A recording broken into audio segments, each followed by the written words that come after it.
Well, thank you for being here today. Thank you, Joe, for initiating this idea and winning session approval for us to invade Sunday school. Thank you for Sue Westfall, who is our Presbyterian, almost a bishop, who suggested this Memorial Weekend date. And thanks to each one of you for coming today. This was to have simply been a rerun of the presentation that I did at the library last month.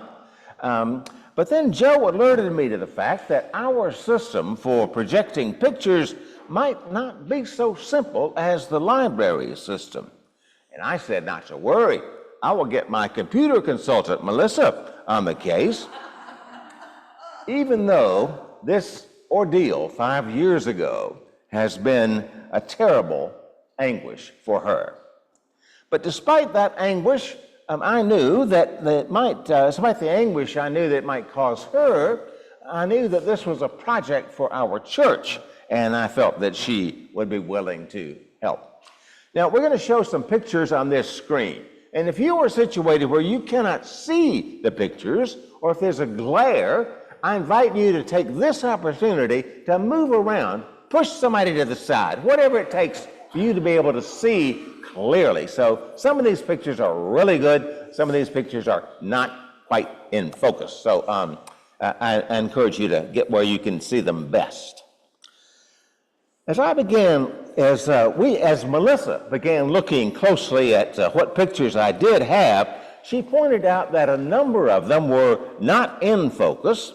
I'd had no camera when I was out and about, but I had done an internet search and had plucked a number of pictures off of the internet, hoping that I could be able to show you the beauty of the wilderness below. Melissa said, well, let me see what other pictures you might have.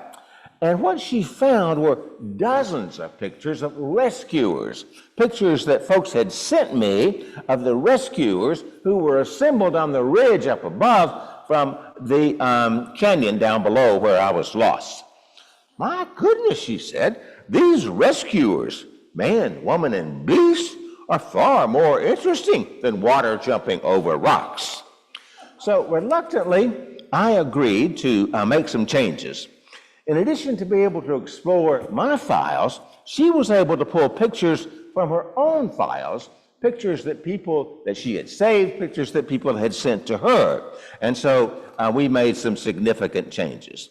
We began with this note card that she saved, a picture of it. It reads, Saturday, April the 6th, 4:05 a.m., MT, as in Melissa Tate.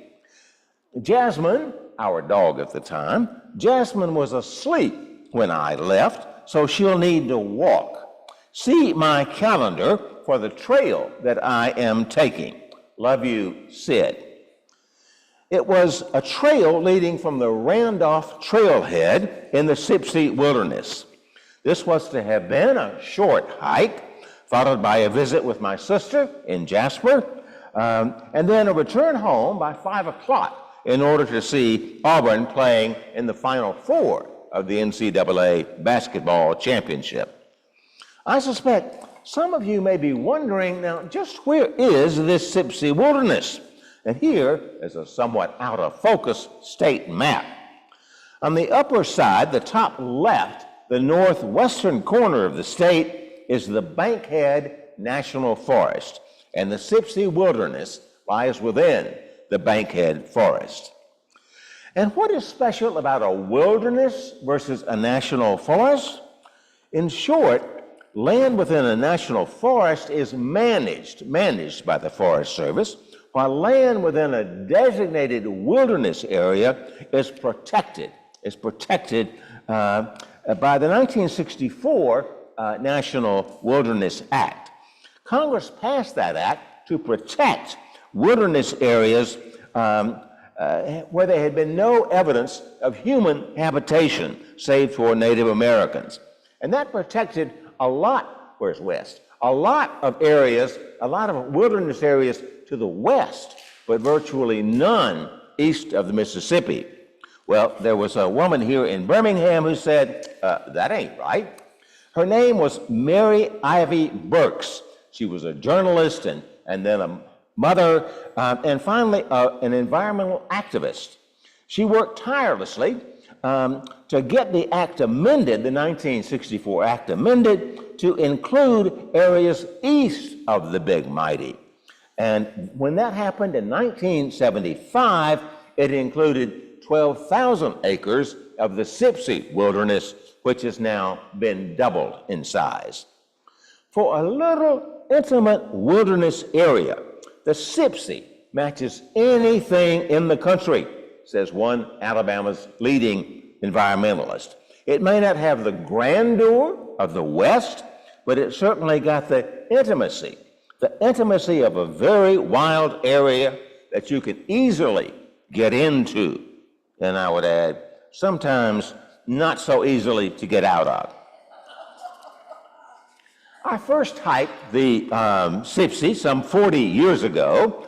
My favorite spot was always Bee Branch, and it's called the Big Tree. Those are my sticks sticking out there. The Big Tree is a 500-year-old yellow poplar, approximately 150 feet tall, and it takes at least 6 adults with outstretched arms to encircle this tree. Let's see, there are, this was early evidence that I was already violating the rules of wilderness hiking. You see, there are no other poles up there. I was hiking alone. The Forest Service counts several dozen. The Sipsey is known as the land of 1,000 waterfalls. Now, the Forest Service only counts a dozen, but the locals were out there in the winter and early spring when the water was flowing, and they came up with a count of 1,000 waterfalls. From my desktop computer at home, I had studied several Sipsey trails via alltrails.com and found White Creek Falls appeared to be accessible, a 5.8-mile, moderately trafficked loop trail running in a circle near Double Springs. The online trails guide showed there to be a lovely waterfall and rated the trail as moderate. The trailhead, or starting point, was on paved Cranel Road, and I was familiar with that from earlier wilderness hikes. I felt well prepared. I had a digitized version of the trail map on my phone, plus I had a printout. In my backpack, I had a water reservoir, I had a couple of energy bars, and I had some trail mix. I also had emergency gear that included a whistle and a small flashlight, both said to be effective up to 1 mile to be seen or heard. The forecast had temperatures in the 60s, so I was wearing a pair of Carhartt overalls for the very first time, a long-sleeve shirt, a broad-brimmed hat, said to be waterproof, and in my pack was a rain vest. What I did not have, and this was crucial, was a partner. I was venturing out alone, as I had done on prior hikes. The big difference is that I would be hiking in a national wilderness area. In state and national parks, you can almost always be assured of contact with other people in the event that you need help. Not so in a wilderness area. In addition, when hiking in a national wilderness, one should always be prepared to spend the night in the event of injury, illness, or getting lost. And I was not prepared to spend the night. But I was surely excited about my little adventure. On my way north, I stopped for a hearty breakfast, and I was at the Randolph Trailhead northeast of Double Springs for a 7 a.m. start. I assumed that this would give me plenty of time to complete the 6-mile loop and be back in Jasper to visit with my sister in early afternoon. To say that things did not work out this way, is an understatement, the understatement of the year, almost of a lifetime. Setting out from the Randolph Trailhead, I found a directional sign for Trail 201 to White Creek Falls. This single-file trail was lovely, with tree limbs hanging over the trail and that provided a canopy. And a mile or so in, I reached a deep gully. There was no signage at that gully, but I found a way across and a way over the wide stream at its center, and then up on the other side. But after walking several hundred yards on the far side, I decided that I must be off track. So I doubled back and recrossed the gully and headed upstream on a very rough track. I soon found the lovely White Creek Falls, some 50 or 70 feet flowing down from White Creek. Thrilled to be in the heart of the wilderness, I completely lost track of all time. I hiked in behind the lower White Creek Falls and then began a hand-over-hand climb to the upper falls. I reached the upper falls soon enough, and then I began looking for what alltrails.com said I would find, Trail 202, which was the loop back to the parking lot and my car. I never found Trail 202. Only much later did I learn that the loop shown on my alltrails.com version of the map was entirely wrong, entirely misleading, as Trail 202 had been closed. It had been abandoned. And now the only way back to the trailhead was the way I had come, the way back to my car. But not knowing this, I plunged on into the forest looking for Trail 202. Having hiked in the wilderness before, I had experienced hunting for trails, and in my scrambled mind, Trail 202 offered a much quicker access back to my car and back to the trailhead. By the time I realized that I was in trouble, I was miles away from Trail 201 and would likely have never found it again. By mid-afternoon, my cell phone was dead. I had missed that visit with my sister, and start time for the NCAA telecast of the Final Four was fast approaching. By mid-afternoon, my cell phone was completely dead. During that long day, I had already eaten the 2 energy bars that I had brought with me and drunk from the water reservoir in my backpack. As darkness fell, I kept on walking long abandoned logging roads looking for a way out. Seeking help, I periodically blew my whistle and blinked my single battery flashlight. Days later, I learned that back home, Melissa was pacing the floor. She had heard from my sister Martha Ann that I had missed the midday stopover in Jasper. Melissa tried my cell phone repeatedly and had gotten no response. She kept this copy of one of her messages. "Still can't locate you," it reads. "According to your note, you left at 4 a.m. Didn't give me an estimated return time, but I think almost 12 hours is enough. Can't get park ranger or sheriff, considering 9/11. She checked alltrails.com and found that the trailhead was in Winston County. She finally reached a dispatcher at the Winston County Sheriff's Office who said she would send a deputy to look for my car at the trailhead. The first report came back that my car was not at the trailhead. By early evening, Melissa had sheriff's patrols in 3 North Alabama counties looking for my car. Unfortunately, I was nowhere near my car or any road that a sheriff's car could travel. All night long, I walked, searching for a trail. Meanwhile, back home, Melissa was reaching out to her family, pastor, and friends. Another text message that she sent to friends. Sid is missing in the Bankhead Forest. Been there since this morning. They found his car, but can't search till morning. Joe and my sister, here's my sister right here, this is Aunt Red. Joe and my sister are here. Grace coming in from Atlanta. Where's Grace? Where'd Grace go? Grace was at a volleyball tournament in Atlanta.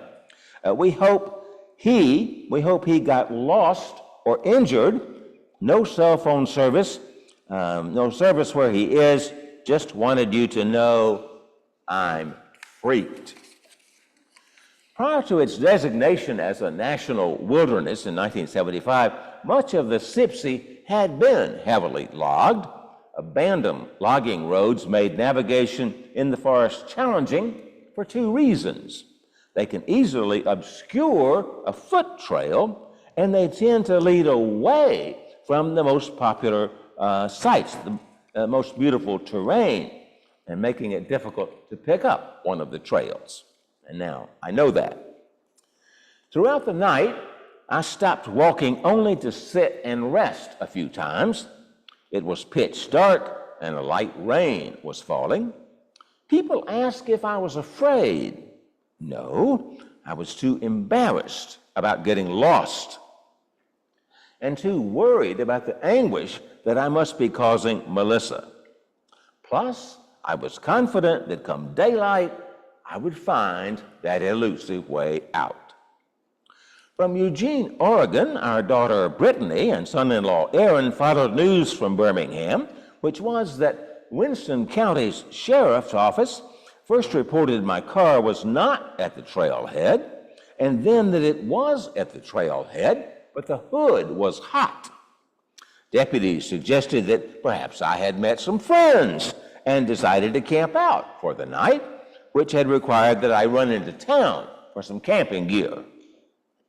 The home front didn't buy that theory, so Grace's partner Hilda and cousin Lizzie decided to make their own late-night run to the Randolph trailhead and commence a nighttime search. En route, they stopped to buy dry clothes and food for me, knowing that I would be wet and hungry when I finally emerged from the woods.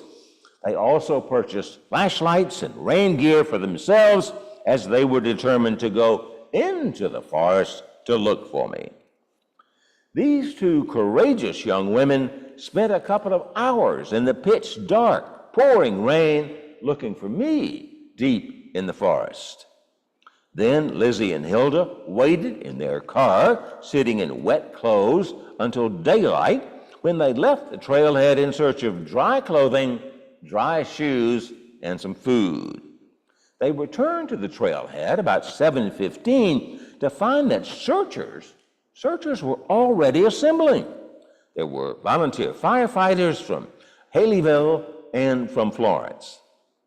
Winston County Deputy Sheriff Brian Kirkpatrick was there organizing the rescue workers into teams. By 9 o'clock, he had deployed 14 volunteers into the forest. Hilda and Lizzie tried to join, but the sheriff would not allow anyone unfamiliar with the forest terrain to participate for fear of having another person lost. Sheriff Kirkpatrick sought help from the Alabama State Patrol's Search and Rescue Unit, but bad weather in Montgomery had their helicopter grounded. He then called the City of Cullman Police Department and asked for help from their helicopter unit, which was in the air by midday. Sunday morning was church time, of course, and several churches were praying for my self-return. Here at Edgewood Church during the morning worship service, Pastor Joe was checking text messages during the hymns to keep the congregation informed. From Oregon, Brittany and Aaron were desperately trying to get drones into the air over the forest, but they were meeting resistance from the Forest Service due to wilderness regulations. Back in the Sipsey, I was still wandering. About mid-morning on Sunday, I came upon what for the wilderness was a relatively clear area. I saw evidence that earlier hikers had once fashioned a lean-to and built a fire pit, so I decided this was a visible place to stop for some badly needed rest. I still had some water in my backpack reservoir, and a small bag of trail mix. I rationed myself a bit of each and set about trying to organize a camp. Then came the rain, and I retreated again to the cover of the forest. I went back and forth from forest to clearing as rain came and went, all the while blowing my whistle and flashing my little flashlight. At one point, I thought I heard voices. I dashed in that direction, hollering and blowing my whistle, but got no response. About midday, I heard a helicopter. I was astonished that someone had taken to the air to look for me. Well, at least I assumed they were looking for me. I made for the clearing and arranged my limited resources for maximum visibility. When the helicopter came into sight, I went into a celebratory dance, furiously waving my brightly colored hat.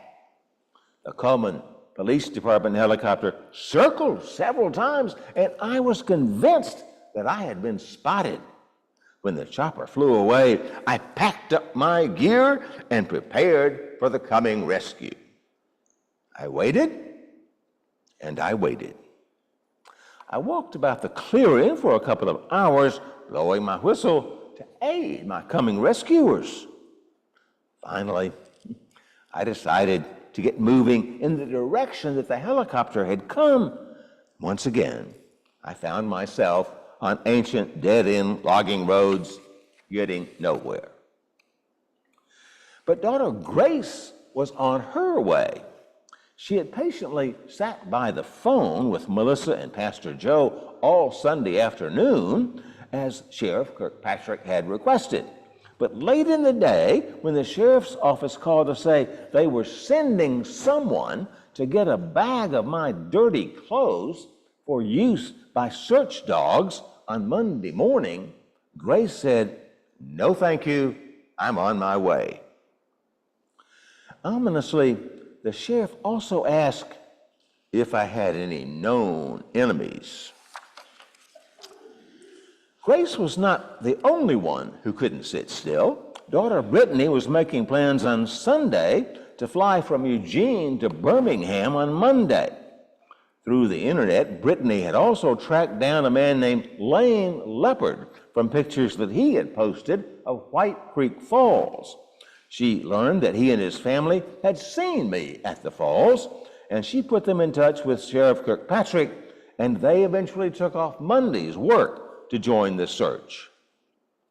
Of course, I did not have access to a weather report, but when it became obvious that I was going to spend a second night in the wild, I stopped to make camp, having by then gone more than 40 hours without sleep. I found a likely spot near a stream with large boulders that I could use as a brace for a lean-to. I dragged a couple of good-sized fallen limbs up to frame my little structure. Using my pocket knife, I cut branches from evergreen trees, low-lying evergreen trees, and created a little bit of a cover. I built a fire using matches long stored in my backpack, but in the process, I ripped off the strike plate on the little match cover. But when I got a fire going, it created a lot of smoke, and I thought that was a good thing. As it began to rain, I crawled into my make-to shelter, and with dirt for a mattress, my vest for cover, my backpack for a pillow, I fell asleep. Back at the trailhead, the search teams were leaving, but Grace, Hilda, and Lizzie were staying, hoping hoping against hope that I would soon be coming out. They were there as several freelance volunteers came and went, determined to continue the search into the night. The young women stayed until about 2 a.m. when a forest ranger convinced them that he would be there through the night to summon help if I were to be found. When I awoke in the wee hours of the morning of what would be the third day, the rain had doused my fire and soaked my exposed pant legs. I crouched deeper into my lean-to and began the long, lonely wait for dawn. Once again, was I afraid? No, I was miserable, wet, cold, bored, still ashamed for getting lost. Had danger presented itself, I might have initially welcomed the distraction. When light finally emerged, I got moving again. In hindsight, I should have stayed put. Perhaps improved my little improvised shelter, allowed my swollen my soaked pant legs to dry out. I'm told that scores of volunteers and Forest Service personnel were at the trailhead early in that morning, being deployed into teams by Sheriff Kirkpatrick. Unfortunately, I was walking away from them. By the middle of this rain-soaked day, I had reached a spot high above what I recognized as the entrance to Bee Branch, home to the big tree. I considered finding a way down to that entrance where I could pick up a trail that I knew would take me to the parking lot about 4 miles away.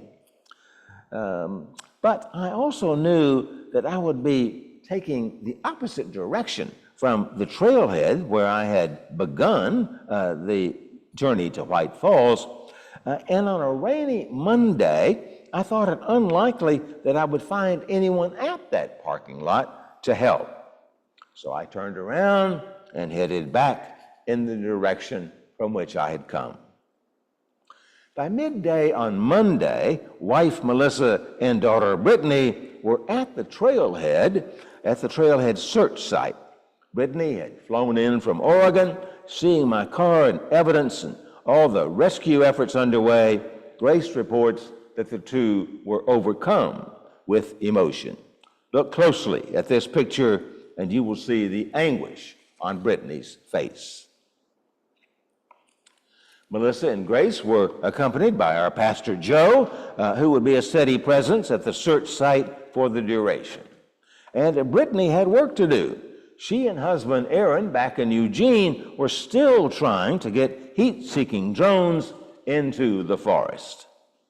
But the rain kept tumbling down. According to search volunteer Janice Barrett of Wild South, Sheriff Kirkpatrick was forced to call off the search at about 2 o'clock because more storms were in the forecast, along with a tornado watch. Several intrepid searchers sneaked around the sheriff and ventured into the forest that afternoon on their own, including longtime friend and former church member and also former Army Ranger Scott Sirota. And once again, the young women, Grace, Hilda, and Lizzie, now joined by Brittany, staked their claim on a space at the trailhead and stayed until late that night on the off chance that I might be found in the forest or find my own way to the trailhead. Among the volunteers who arrived on Monday was a Mennonite rapid response and rescue team from Tennessee. They had been alerted by a couple of their members who live in nearby Hartselle. The team had asked for and received permission from the Forest Service to join the rescue efforts. The Tennessee group is affiliated with the Mennonite Christian Aid Ministries, which has about a dozen of these rapid response teams located around the country. The Tennessee team brought with them its trailer, its own command trailer equipped with computers mapping software, GPS units, communication system, handheld radios, and repeater, which quickly became the command central for Tuesday's search. One of the Mennonite volunteers went out on Monday afternoon down the trail a short distance from the trailhead and came hurrying back to report within earshot of Grace and Brittany. It was like walking on water, slithering snakes below. Back in the forest, I was soaking wet, looking for a dry spot. I eventually found one on a rocky ledge under some cascading waterfalls. It was a dry spot.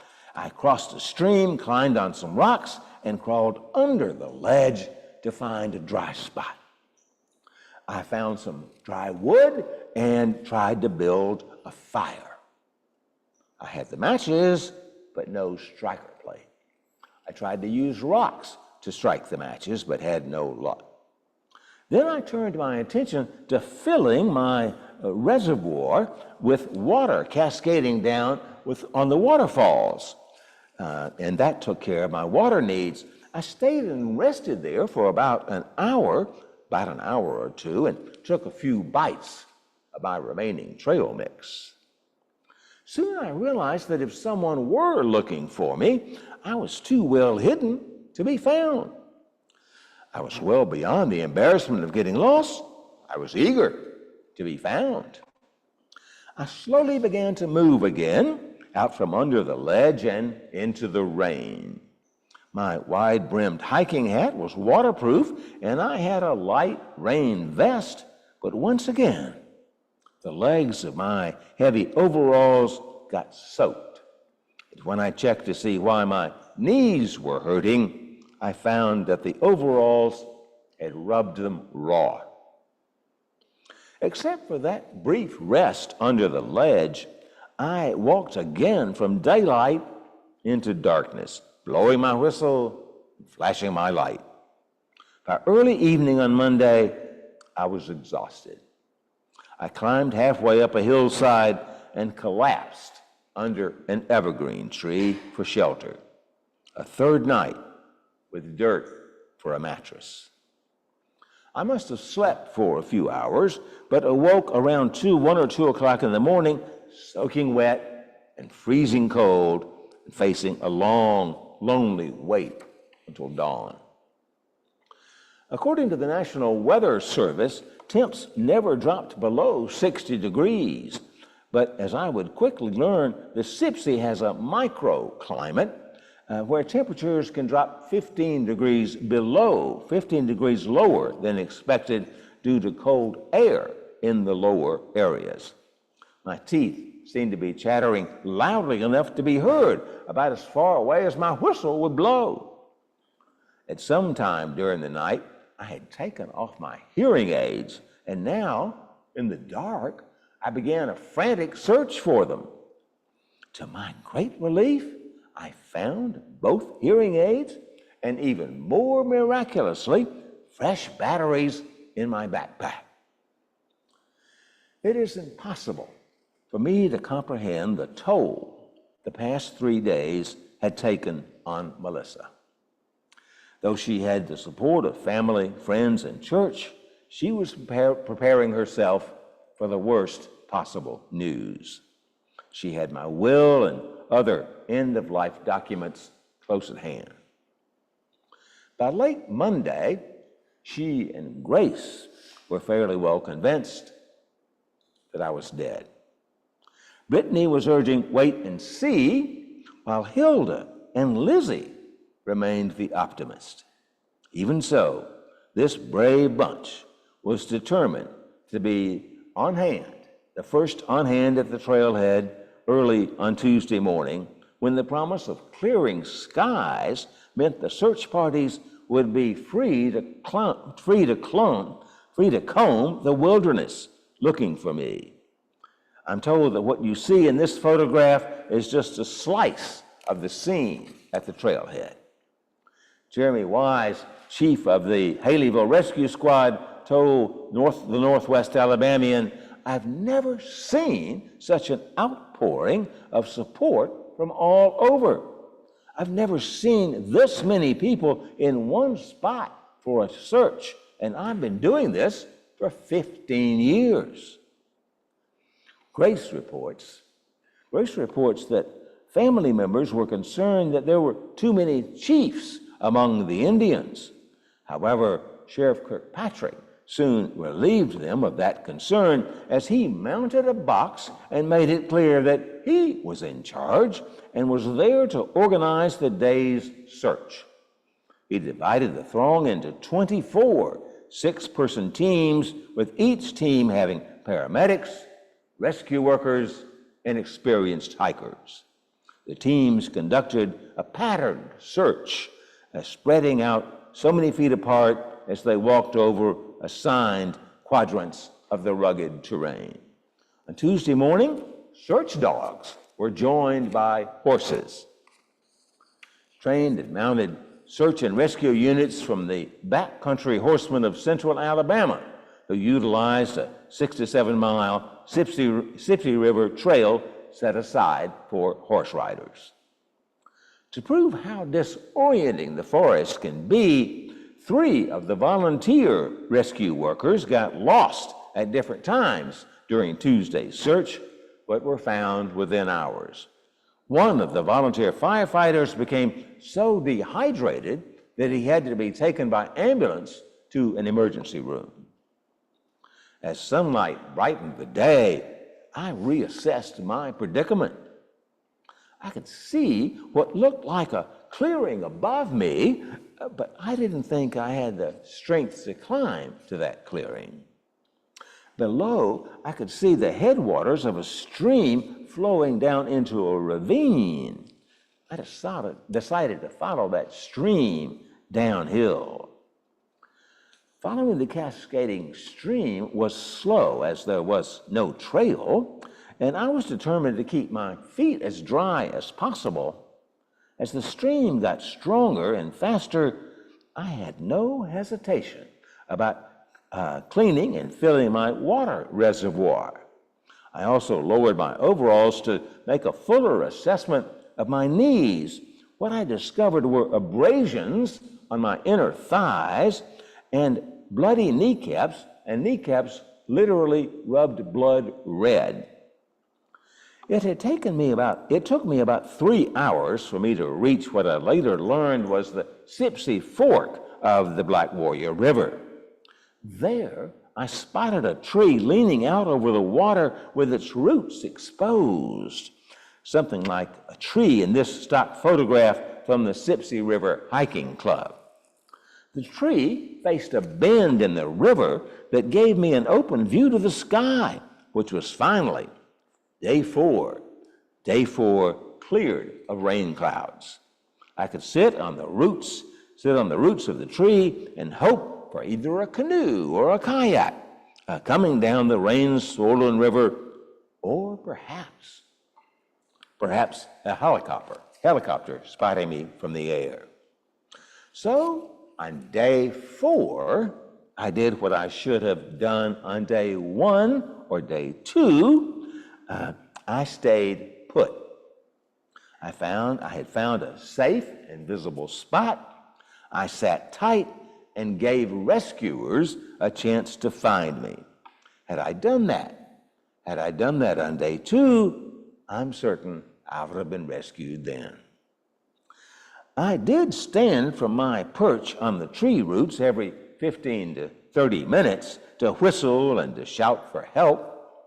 With my visible setting, I was optimistic that I would soon be found. Even so, I cast about along the shoreline for what might be a dry spot that I could reach to by crawling to spend the night.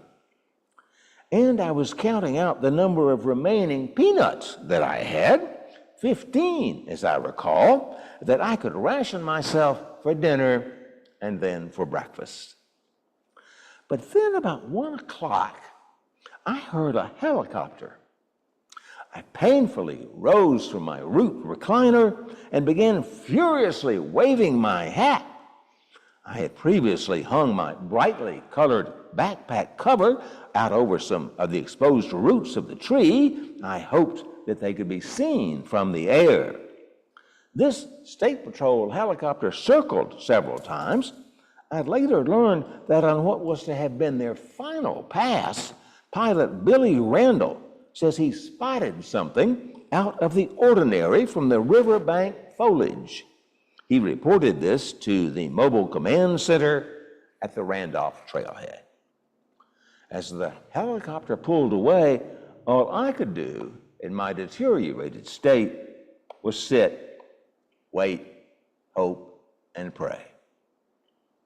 While the report from the state trooper helicopter was not definitive enough to nail my exact location, it turns out that Search Team 6, headed by Forest Service Officer Paul Richards, had begun its search on Tuesday at the top of the very ravine that I had followed down that morning. It took them a couple of hours to descend, but what a relief it was when I heard someone call from across the stream, "Hello, are you seeing Burgess?" That call was from Jacob Evans, a volunteer with the Tennessee Mennonite Search and Rescue Team, shown here with Brittany and Grace. Jacob jumped across the stream and was at my side in a flash. My first words to him were, "Who sent you?" His immediate response was, "Jesus." It is Sunday school. Next up was Mike Platts, who was wearing a City of Homewood fire and rescue shirt. Stunned to see an official Homewood shirt, I asked Mike, "How did you get up here?" "Your mayor sent me," he said. Back at the command center, news was beginning to trickle in. Grace reports that someone had rigged up a wire to a speaker that was wired onto the command central speaker, so that they could stand around this fire truck, and with this speaker wired to the command central speaker, they could hear what was going on with the search teams. Grace says a hush came over the crowd gathered at the search site when this word came from Paul Richards, the leader of Crew 6. "We've got something." Moments later, they heard, "We found him," and then "conscience and breathing." With those words, conscience and breathing, Grace reports that pandemonium broke out among the folks gathered there at the trailhead. She quotes baseball fan Joe here, saying, "It was like being in the stadium when your team, the biggest underdogs in the world, came from behind in the bottom of the ninth inning with 2 out to win the championship." Down on the riverbank, the rescue teams checked out my vital signs and then began to stuff me with food and water. I asked if I could call my wife. No one had phone signal, but they assured me that word had been relayed to her. The rescue leaders began discussing the best way to get me out of the forest. The options included hiking me out, which they figured would take about 4 hours, given my weakened condition and injured knees. Another option was a single fat tire stretcher that might work, but then it would take several hours to get it down to the river, and then I would have to be able to walk several hundred yards to reach it. The discussion seemed to drag on for some time, but I was well attended by rescuers and too numb to be impatient. Eventually, Jacob and Mike removed my muddy boots and socks and began to cut into my overall pant legs. Once a full scope of the damage was assessed, they realized they needed to cut my pant legs off above the knee, which they wrapped with bandages. As various rescuers began to gather up my backpack, boots and hiking poles, I began to hear something about a second helicopter being summoned for rescue. I didn't really comprehend what was about to happen until one of the rescuers, wearing cowboy boots, leaped into the middle of the river and began waving his arms. Soon, a Vietnam-era Huey helicopter, refurbished and retrofitted by state troopers, came flying in lower than the first. An airman dropped down a cable. State Trooper Ronnie Johnson splashed into the water, quickly bent some smaller trees out of the way, and approached me. Several of the rescuers lifted me up and held me as State Trooper Johnson hooked me to his rig. And almost at once, I was being hoisted into the air, my feet never touching the water. Two other airmen, all state troopers, I later learned, pulled me on board the chopper and hugged me tightly as the airship flew away with its side doors wide open. I saw a crowd of people below, but I couldn't identify anybody. As soon as the chopper blades began to slow, a stretcher was rolled up to the door of the helicopter. I was lifted up and out onto the stretcher, and then I realized I saw Melissa weeping, being guided to me by Grace, Brittany, Hilda, and Lizzie. I could see my sister Martha Ann reaching for me. I caught a glimpse of other friends and relatives, but the ambulance personnel were not stopping for anyone. They hustled me into the ambulance, pulled Melissa inside, and sped away. I received excellent care at the Princeton Baptist Medical Center emergency room, and then spent one night in inpatient care with the medical staff treating my scraped and bloody legs and pulling ticks off my body. Once home, we received a house call from Sheriff Kirkpatrick and his wife Kayla, and of course the loving folks here at Edgewood Church showered us with all sorts of blessings. Pastor Joe continued to handle media relations as there were stories from media outlets in various locations.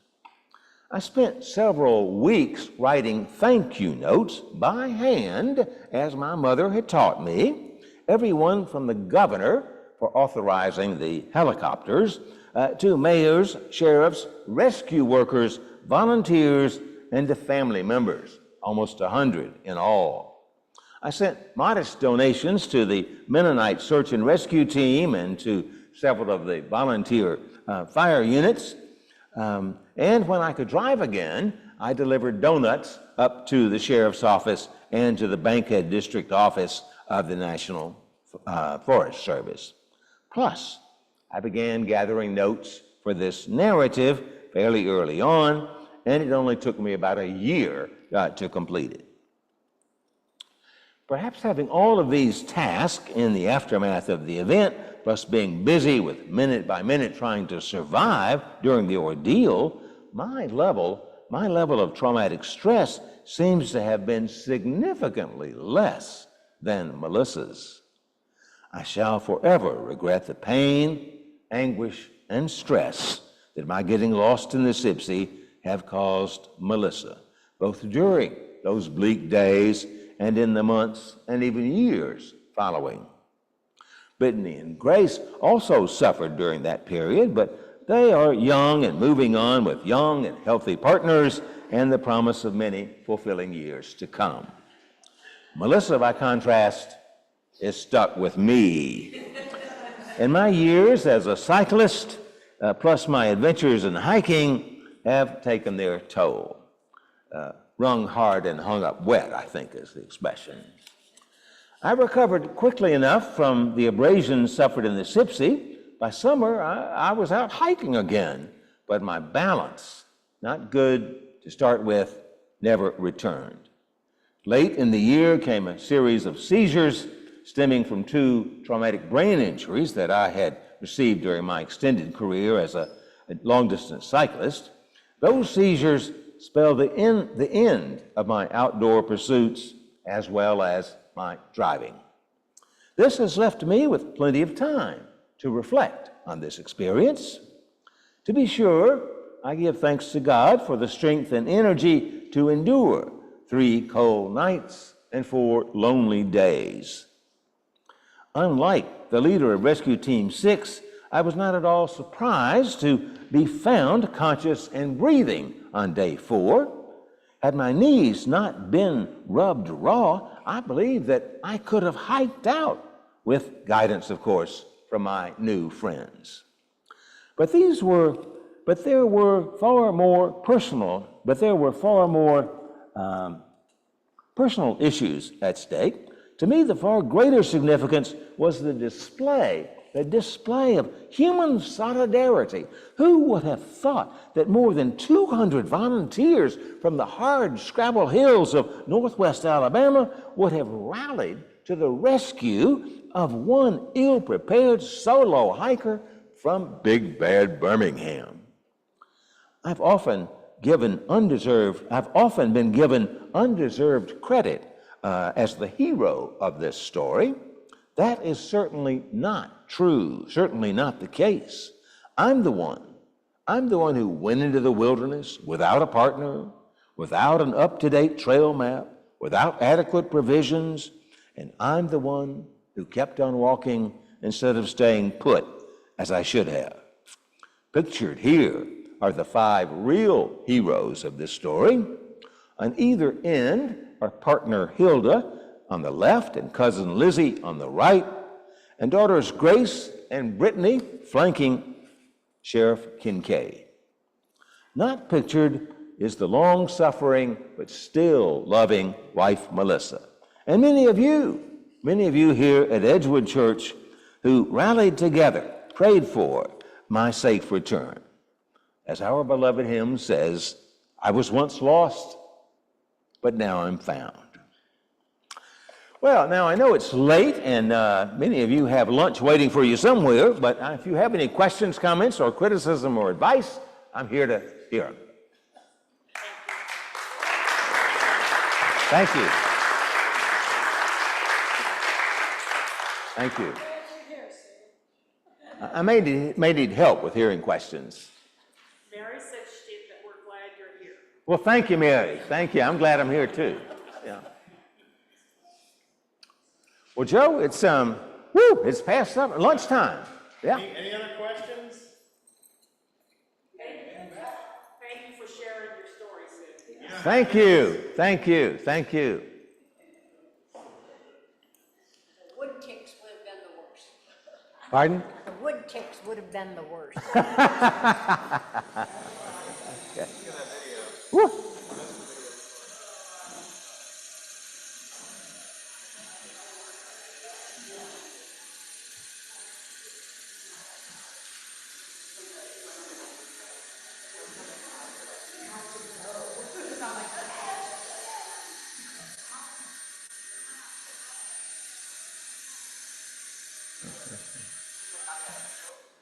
When I looked at that video closely, you would not believe how dirty my hands were.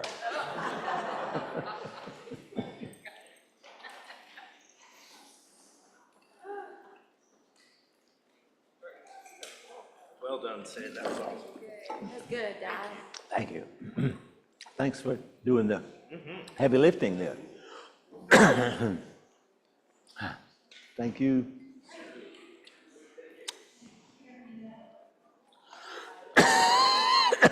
I remember where I was when I heard the news. You were upstairs? No, Emma and I were loading the car to take supplies, and our phones went off at the same time, and we both just panicked, and we looked, and then we started screaming, and people were looking like, are they okay?